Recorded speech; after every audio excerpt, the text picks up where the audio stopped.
इस वीडियो में आप देख सकते हैं ये सुबह का नज़ारा है और इसमें यहाँ से थोड़ा थोड़ा पहाड़ दिखाई दे रहा है और ये आज की सुबह की तस्वीर है।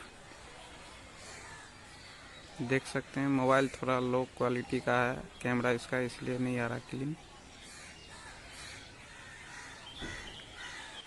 ये वीडियो उमगांव का है, 21 अप्रैल 2020।